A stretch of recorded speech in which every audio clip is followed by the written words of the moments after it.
प्यारे बच्चों, आप सभी का स्वागत है हमारे यूट्यूब चैनल जिसका नाम है सनक फॉर फिजिक्स। बच्चों, आज के लेक्चर में हम देखेंगे कि कैसे किसी दशमलव संख्या जो कि एक भिन्न है उसे षोडश आधारी संख्या में रूपांतरित करते हैं। और पिछले लेक्चर में हमने देखा था कि दशमलव संख्या यदि पूर्णांक है तो उससे कैसे षोडश आधारी संख्या में रूपांतरित किया जाता है। तो इसको पढ़ने से पहले आपको, मुझे आशा है कि आपको भिन्न के बारे में कुछ बातें पता होगी कि भिन्न के दो भाग होते हैं, एक होता है पूर्णांक भाग, एक होता है भिन्नात्मक भाग। वो कैसे ज्ञात करते हैं मैं पहले आपको बता चुका हूँ, लेकिन यहाँ पर मैं आपको एक बार रिकॉल करवाना चाहता हूँ। तो मैं यहाँ पे एक भिन्न का एग्जाम्पल लेता हूँ जो कि दशमलव भिन्न है। मान लीजिए 2043.365। तो ये एक दशमलव भिन्न है और इसके दो भाग होंगे। एक भाग पूर्णांक भाग कहलाता है, दूसरा भाग भिन्नात्मक भाग कहलाता है। तो पूर्णांक भाग जब कैसे लिखते हैं, दशमलव बिंदु के बाई ओर वाला जो भाग है वो पूर्णांक भाग कहलाता है, जो कि यहाँ पर आप देख रहे हैं कि बाई ओर यानी ये वाला भाग 20435। ये जो संख्या दशमलव बिंदु के बाई ओर लिखी है ये पूर्णांक भाग कहलाता है भिन्न का, तो 20435। और वह संख्या जो दशमलव बिंदु के दाईं ओर लिखी है वो कहलाता है इस भिन्न का भिन्नात्मक भाग। तो इस भिन्न का जो भिन्नात्मक भाग है वो है 0.365। ठीक है बच्चों, तो अब आपको इस प्रोसेस में करना क्या है, आपको ये भिन्नात्मक भाग जो है और पूर्णांक भाग है ये आपने नोट किया है। तो सबसे पहले आप इस पूर्णांक भाग को रूपांतरित करेंगे षोडश आधारी संख्या पद्धति में। फिर आप इस भिन्नात्मक भाग को रूपांतरित करेंगे षोडश आधारी संख्या पद्धति में। जो ये दोनों पर रूपांतरण आपके पास आएंगे, इनको दशमलव संख्या में दशमलव पूर्णांक भाग और भिन्नात्मक भाग की जगह रख देना है और आपका फाइनल आंसर आपको मिल जाएगा। तो ऐसे समझ में नहीं आएगा, हम एक एग्जाम्पल से करेंगे। तो मान लीजिए यही जो भिन्न है इसे ही हम षोडश आधारी संख्या पद्धति में रूपांतरित करते हैं। तो इसका जो पूर्णांक भाग है वो है 20435 और पूर्णांक भाग को जब आप षोडश आधारी संख्या पद्धति में रूपांतरित करते हैं तो आपको जो आंसर मिलता है वो है 4FD3। बच्चों ये कैसे आया, अगर आप ये जानना चाहते हैं तो आपको पिछला लेक्चर देखना पड़ेगा जहाँ मैंने पूर्णांकों को कैसे रूपांतरित करते हैं ये सिखाया था और उसमें इसी एग्जाम्पल को हमने किया है। तो 4FD3 ये जो है रूपांतरण करने पर हमें यह प्राप्त होगा। ठीक है बच्चों, अब हम देखते हैं कि भिन्नात्मक भाग को कैसे रूपांतरित करेंगे। तो इसको जो रूपांतरण करने का तरीका है वो थोड़ा सा अलग है जो हम आज सीखेंगे। तो इसको रूपांतरण करने के लिए आपको एक सारणी बनानी पड़ेगी और वो सारणी कुछ इस प्रकार से बनेगी। पहले कॉलम में जो भिन्नात्मक भाग आपको दिया है उसे 16 से गुणा करेंगे। 16 से क्योंकि गुणा कर रहे हैं, क्योंकि यहाँ पर जो हमको संख्या रूपांतरित करनी है वो षोडश आधारी संख्या पद्धति में करनी है और षोडश आधारी संख्या पद्धति का आधार 16 होता है, इसलिए हम भिन्नात्मक भाग को 16 से गुणा करेंगे। तो जो भिन्नात्मक भाग है वो है 0.365। इसको जब 16 से गुणा करेंगे तो हमें परिणाम मिलेगा, वो मिलेगा 5.84।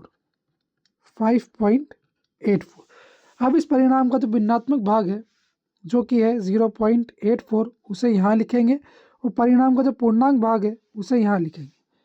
तो जो भिन्नात्मक भाग है वो है 0.84 और पूर्णांक भाग जो है वो है 5, उसको हमने लिख दिया।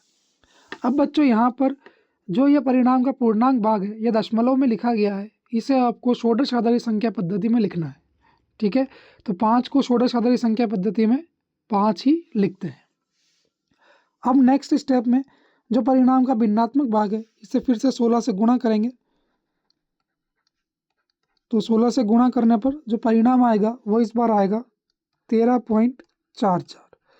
इस परिणाम का जो भिन्नात्मक भाग है वो है 0.44, उसे हम यहाँ नोट कर लेंगे और इसका जो पूर्णांक भाग है वो है 13, उसे हम नोट कर लेंगे। अब ये जो 13 है ये दशमलव संख्या है, इसे आपको षोडश आधारी संख्या में रूपांतरित करना है। तो मैं आपको बता चुका हूँ पिछले लेक्चर में कि 13 जो है उसे षोडश आधारी संख्या पद्धति में कैपिटल D से लिखा जाता है। तो यहाँ हम लिखेंगे कैपिटल D। अब जो पूर्णांक भिन्नात्मक भाग है जो हमने यहाँ नोट किया था, इसको फिर से 16 से गुणा करेंगे। तो 0.44 इंटू 16, जो भी परिणाम आएगा उसे नोट करेंगे। परिणाम आएगा 7.04। इस परिणाम का भिन्नात्मक भाग जो कि है 0.04 और पूर्णांक भाग जो कि है 7।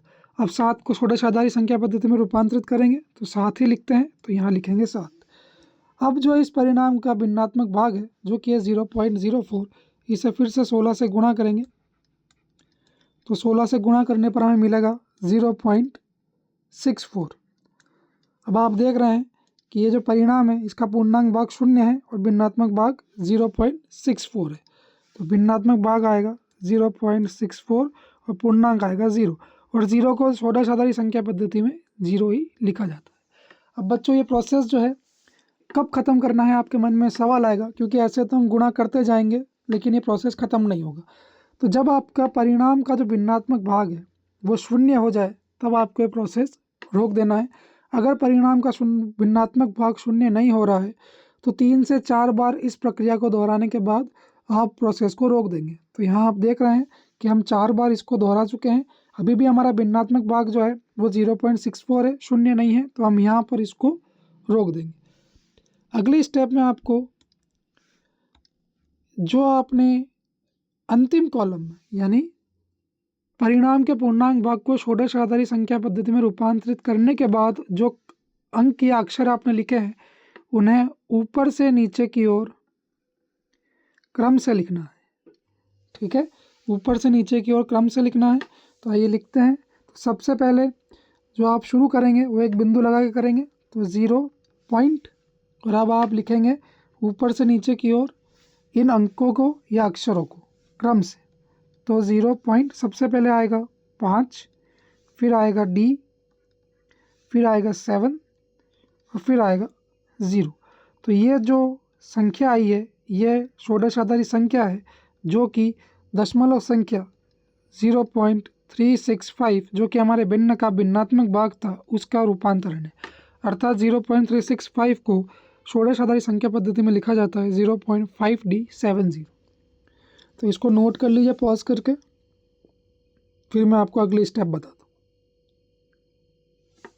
चलिए, तो यहाँ पर हमने हमारे भिन्नात्मक भाग को रूपांतरित कर दिया है, और भिन्नात्मक भाग रूपांतरित करने के बाद हमारे पास जो आंसर आया है वो है 0.5D70। अब बच्चों आपको क्या करना है, ये दोनों जो रूपांतरण आपने प्राप्त किए हैं इन रूपांतरण को इस भिन्न में इनके संगत दशमलव भाग पर रख दीजिए। तो देखिए जो भिन्न था वो था 20,435.365, ये दशमलव भिन्न था। तो 20435 का जो षोडश आधारी रूपांतरण आया वो आया 4FD3, तो ये आएगा 4FD3 पॉइंट, और 0.365 का है 0.5D70, तो इसको रखेंगे यहाँ पे 5D70। तो ऐसा करने के बाद आपके पास जो संख्या आएगी वो आपका आंसर है, यानी आपका फाइनल आंसर है 4FD3.5D70। तो मैं आशा करता हूँ आपको समझ में आ गया होगा। ये प्रोसेस इम्पोर्टेंट है, इसको भी नोट कर लीजिए, और फिर इसको भी नोट कर लीजिए। यहाँ कुछ नहीं किया है, जो पूर्णांक भाग दशमलव में था उसकी जगह उसका रूपांतरण, और जो भिन्नात्मक भाग दशमलव में था उसकी जगह उसका रूपांतरण लिख दिया है, और आपका फाइनल आंसर आ जाएगा। तो मिलते हैं अगले लेक्चर में। Thank you.